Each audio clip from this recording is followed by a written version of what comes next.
Hello student, excellent exam में मैं विवेक आपका फिर से स्वागत करता हूं। दोस्तों, आज हम लेकर आ चुके हैं क्लास 12th फिजिक्स में वैद्युत आवेश तथा वैद्युत क्षेत्र।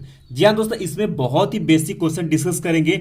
और दोस्तों, जैसा कि आप सभी जानते हैं कि अब आपका एग्जाम होगा तो आपका एग्जाम का जो पैटर्न है, पेपर का जो पैटर्न है, हो सकता है कि अब बदल जाए। जैसा कि मैंने बताया था कि या तो आपसे बहुविकल्पी क्वेश्चन पूछा जाएगा ज्यादा से, और इसमें अति और मैक्सिमम लघु का छोटा अंक तक क्वेश्चन इसमें बन सकता है। तो उसी पैटर्न पर हम क्लास को शुरू करेंगे और रोजाना हम लोग एक्सरसाइज करते चलेंगे और एकदम एकदम बेसिक से शुरू करेंगे, क्योंकि बहुत सारे स्टूडेंट कमेंट कर रहे थे कि सर बहुत कुछ मैंने भूल चुका हूं एग्जाम का डेट आते आते। ठीक है, तो दोस्तों अभी तक जो स्टूडेंट ने चैनल को सब्सक्राइब नहीं किया, फटाफट इस चैनल को आप लोग सब्सक्राइब कर लें।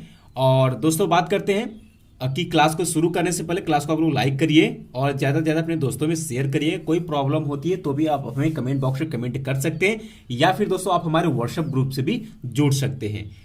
9451094356 ये मेरा व्हाट्सएप नंबर है। आपको सिर्फ अपना नाम, किस जिले से हैं आप और किस क्लास में, इतना आप कमेंट करके भेज देना है। ठीक है, तो दोस्तों शुरू करते हैं। तो नए पैटर्न के आधार पर ही क्वेश्चन को हम लोग डिस्कस करेंगे। तो आज हम सिर्फ बहुविकल्पी क्वेश्चन डिस्कस करेंगे जो कि इंपॉर्टेंट है, और ऐसे ही क्वेश्चन आपको बोर्ड एग्जाम में मिलेगा देखने के लिए। तो एकदम सावधान हो जाइए, पढ़ाई में अब मन लगाकर शुरू कर दीजिए। और जैसा कि आपको पता हो चुका है कि 1 तारीख तक आपको डेट शीट भी जारी कर दिया जाएगा। ठीक है, तो अब पढ़ाई से भागना नहीं है, पढ़ाई करनी है। अब आपका पैटर्न बदल जाएगा तो आप अच्छा नंबर ला सकते हैं। अब पेपर जो होगा वो बहुत सिंपल सा आएगा और हार्ड नहीं पूछा जाएगा। ठीक है, तो बात करते हैं दोस्तों, पहले क्वेश्चन की तरफ बढ़ते हैं। तो पहला क्वेश्चन आपके सामने है, कहता है कि विद्युतशीलता यानी एप्सिलॉन नॉट का एसआई मात्रक है। बहुत ही इंपॉर्टेंट क्वेश्चन है और ये अक्सर करके पूछा गया क्वेश्चन। बात करते हैं तो 2012 में, 14 में, 15 में और 20 में क्वेश्चन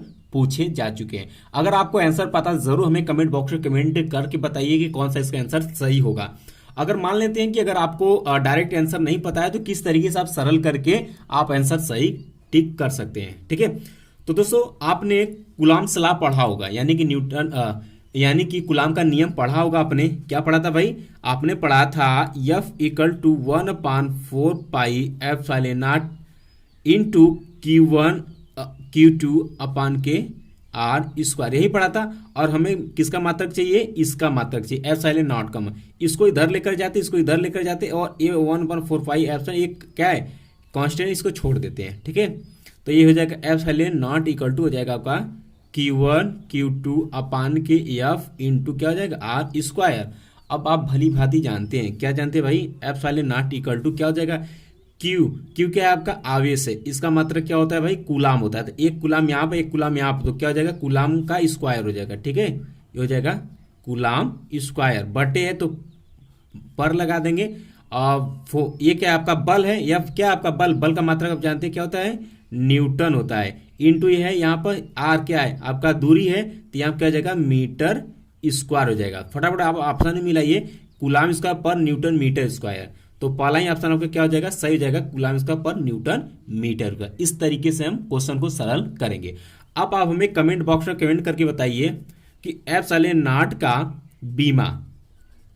ठीक है, अब हमें आप कमेंट बॉक्स में कमेंट करके बताइए एप्सिलॉन नॉट का बीमा क्या होता है। और ये क्वेश्चन आपके कंपटीशन के एग्जाम में भी पूछे गए हैं और पूछे भी जाते हैं। और एप्सिलॉन नॉट का बीमा बहुत इंपॉर्टेंट है, एग्जाम में भी आया हुआ है, और इसके साथ साथ आपके कंपटीशन के भी एग्जाम में आया हुआ है। ठीक है, तो आप हमें कमेंट बॉक्स में, सभी छात्र कमेंट में हमें बताइए कि एप्सिलॉन नॉट की बीमा क्या होगी। ठीक है, आगे बढ़ते हैं, अगले क्वेश्चन की तरफ बढ़ते हैं। अगला क्वेश्चन आपके सामने है कि 8 कूलाम ऋण आवेश में उपस्थित इलेक्ट्रॉनों की संख्या है। 8 कूलाम ऋण आवेश में उपस्थित इलेक्ट्रॉनों की संख्या है। 2015 में क्वेश्चन पूछा हुआ है और यहाँ पर 4 ऑप्शन आपको मिला हुआ है। ठीक है, बताइए क्या होगा। तो एक सूत्र आप लोग जानते हैं, अगर नहीं जानते तो आप जान लीजिए फिर से। एक सूत्र जानते हैं, Q बराबर कि NE, ये सूत्र होता है। Q आपका क्या है, आवेश है। ठीक है, और N क्या है, इलेक्ट्रॉनों की संख्या है, और E आपका क्या है, E आपका क्या है भाई, एक इलेक्ट्रॉन का आवेश है। ठीक है, तो ये फार्मूला है। तो Q आपको दिया हुआ है यहाँ पर, ये जो 8 कूलाम दिया हुआ है, Q का मान यहाँ पर दिया हुआ है। तो रख देते हैं क्या जगह से, 8 इक्वल टू एन का मान निकालना ही है, और ई बराबर ये होता है आपका 1.6 इंटू 10⁻⁻19। ठीक है, इतना इसका वैल्यू होता है, याद रखिएगा। अब देखिए इसको इसके नीचे लेकर जाइए तो ये एन बराबर क्या हो जाएगा 8/1.6 इंटू 10 कितना हो जाएगा -19। अब 10⁻⁻19 को ऊपर लेकर जाएंगे तो क्या हो जाएगा यहाँ से भाई, और देखिए इसमें 8 और 1.6 इसमें ऊपर नीचे 10 से गुणा कर दीजिए, तो यहाँ देखिए 80 हो जाएगा, नीचे क्या हो जाएगा आपका 16 हो जाएगा, ये ऊपर जाएगा तो माइनस है तो आपका क्या हो जाएगा प्लस हो जाएगा, 16 कम 16 पच्चे के 80। तो एन बराबर यहाँ से क्या हो गया आपका 5 इंटू 10⁻19 आ जाएगा। फटाफट आप आंसर मिलाइए और आपको आंसर मिल जाएगा। ठीक है, तो कौन सा ऑप्शन सही हो जाएगा भाई, आपका पहला आपका क्या हो जाएगा सही हो जाएगा। इस तरीके से क्वेश्चन ही आपको पूछा जाएगा नए पैटर्न के आधार पर। बहुत ही सिंपल सिंपल से क्वेश्चन पूछे जाएंगे, अगर आप थोड़ा सा भी मेहनत करेंगे तो आसानी से कर सकते हैं। ठीक है, अगले क्वेश्चन की तरफ बढ़ते हैं। अगला क्वेश्चन है कि वैद्युत क्षेत्र की तीव्रता का मात्रक है। वैद्युत क्षेत्र की तीव्रता का मात्रक है, बात करते हैं 2011 में, 13 में और ये 15 में, 16 में और 17 में क्वेश्चन पूछे जा चुके हैं। इंपॉर्टेंट है, वेरी इंपॉर्टेंट क्वेश्चन है, तो इसे आपको अच्छे से तैयार होना चाहिए। तो वैद्युत क्षेत्र की तीव्रता का मात्रक यहाँ पर पूछा है, तो बहुत सारे स्टूडेंट को पता होगा। अगर पता है जरूर हमें कमेंट बॉक्स में कमेंट करके बताइए फर्स्ट, सेकंड, थर्ड, फोर्थ कौन सा ऑप्शन आपका सही है। ठीक है, तो वैद्युत क्षेत्र की तीव्रता वैद्युत क्षेत्र की तीव्रता का मात्रक पूछा हुआ है, तो क्या होता है भाई, तो वैद्युत क्षेत्र की तीव्रता का फॉर्मूला क्या होता है भाई, यहाँ से क्या हो जाता है बल बटे के आवेश, यानी कि F/Q यही होता है। बल का मात्रक क्या होगा, न्यूटन बटे के आपका कूलाम हो जाएगा, यानी कि तीसरा ऑप्शन आपका क्या हो जाएगा सही हो जाएगा। ठीक है, मिला लीजिए। आगे बढ़ते हैं। अगला क्वेश्चन हमारा कि निम्न में से कौन सा वैद्युत क्षेत्र का मात्रक नहीं है। बहुत ही इंपॉर्टेंट क्वेश्चन है, याद रखिएगा, ये सभी छात्रों को अच्छे से तैयार होना चाहिए कि निम्न में से कौन सा वैद्युत क्षेत्र का मात्रक नहीं है। ये 2014 में पूछा था, 18 में पूछा है और 2019 में ये क्वेश्चन पूछे जा चुके हैं बोर्ड एग्जाम में। चार ऑप्शन को मिलता है, newton per coulomb, volt per metre, joule per coulomb, joule per coulomb per metre. ठीक है, तो दोस्तों वैद्युत क्षेत्र का मात्रक आपका न्यूटन पर कूलाम आपको पता हो गया है, ये है आपका। वोल्ट पर मीटर भी होता है वैद्युत क्षेत्र का मात्रक, याद रखिएगा। और यहाँ पर joule per coulomb per metre, ये भी आपका वैद्युत क्षेत्र का मात्रक होता है। यानी कि तीन आपको याद होना चाहिए कि अगर आपसे पूछेगा वैद्युत क्षेत्र का मात्रक, यहाँ पर नहीं पूछा है तो सही ऑप्शन तो आपका ये हो जाएगा, ये नहीं होता है।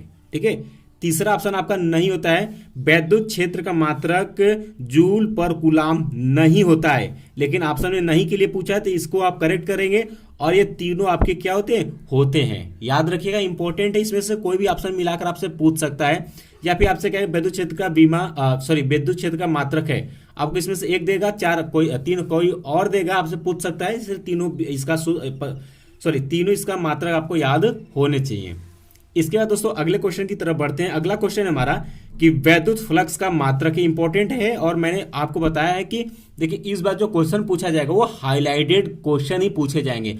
जैसे कि जिस टॉपिक में जिसका ज्यादा मान सम्मान रहता है, इस तरीके से कह सकते हैं, या जिसका नाम ज्यादा रहता है उसी से इस साल ज्यादा क्वेश्चन बनेंगे। ठीक है, तो देखिए यहाँ पर वैद्युत फ्लक्स का मात्रक है, 2017 में क्वेश्चन पूछा हुआ है, 18 में है, 19 में है और इस साल 20 में भी ये क्वेश्चन पूछे जा चुके हैं। इंपॉर्टेंट है, ये 2021 के भी बोर्ड एग्जाम में आने की पूरी संभावनाएं हैं, इसलिए याद रखिएगा वैद्युत फ्लक्स का मात्रक।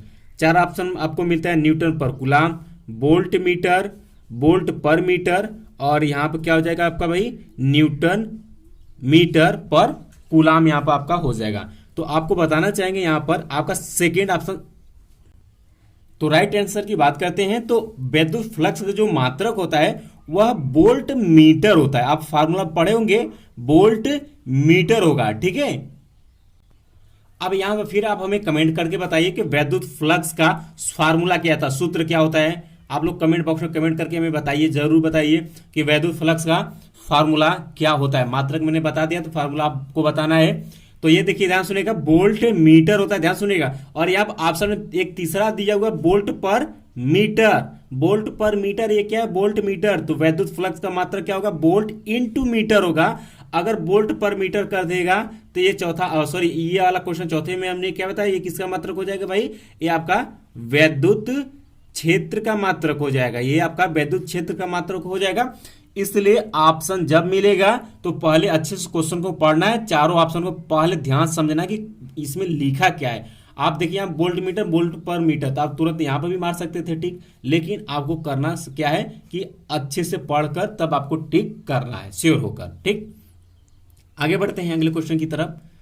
अगला क्वेश्चन कहता है कि किस बिंदु पर, ध्यान सुनिएगा, किस बिंदु पर विद्युत क्षेत्र की तीव्रता निम्न में से आर स्क्वायर के अनुक्रमानुपाती होगी। ये 2019 से क्वेश्चन पूछा हुआ है कि किस बिंदु पर विद्युत क्षेत्र की जो तीव्रता ई है निम्न में से आर स्क्वायर के अनुक्रमानुपाती होगी। चार ऑप्शन को मिला है, बिंदु आवेश पर होगा, या विद्युत द्विध्रुव पर होगा, या तीसरा है आपका आवेश की अनंत समतल चादर पर होगा, या रेखी आवेशित तार पर होगा। किस पर होगा भाई? तो आपने पढ़ा है कि ये जो आर स्क्वायर के अनुक्रमानुपाती होगा वह बिंदु आवेश पर होगा, यानी कि पहला ऑप्शन आपका क्या हो जाएगा, सही हो जाएगा, बिंदु आवेश पर होगा। इसके बाद अगले क्वेश्चन की तरफ बढ़ते हैं। अगला क्वेश्चन है कि विद्युत क्षेत्र वेक्टर ई में वेक्टर पी आघूर्ण वाले द्विध्रुव पर लगने वाला बल आघूर्ण है, यानी इसका फार्मूला आपसे पूछा हुआ है और ये वेक्टर फॉर्म में पूछा हुआ है। लगने वाला बल आपसे पूछा हुआ है यहाँ पर, तो बल आघूर्ण पूछा है। अब ध्यान सुनिएगा, ये 2011 में, 17 में, 18 में क्वेश्चन पूछा जा चुका है और ये क्वेश्चन इंपॉर्टेंट, ध्यान समझिएगा, इसमें आप लोग बहुत गलतियां करते हैं। ये कहा है कि विद्युत क्षेत्र ई में वेक्टर पी आघूर्ण वाले द्विध्रुव पर लगने वाले बल आघूर्ण, यानी कि टाउ, बल आघूर्ण किससे प्रदर्शित करते हैं भाई, टाउ से। तो टाउ क्या, इसमें कौन सा फार्मूला है, vector P dot vector E, ये राइट है, या vector P cross vector E, ये राइट है, या शून्य होगा, या vector E cross vector P. अब देखिए, ये देखिए और ये देखिए, क्या दोनों आपस में चेंज है? बिल्कुल चेंज है, लेकिन आपने सदिश यानी कि वेक्टर पढ़ा है, उसमें अगर आपस में चेंज कर, वैल्यू चेंज हो जाती है तो प्लस का माइनस, माइनस का प्लस हो जाता है, उल्टा हो जाता है।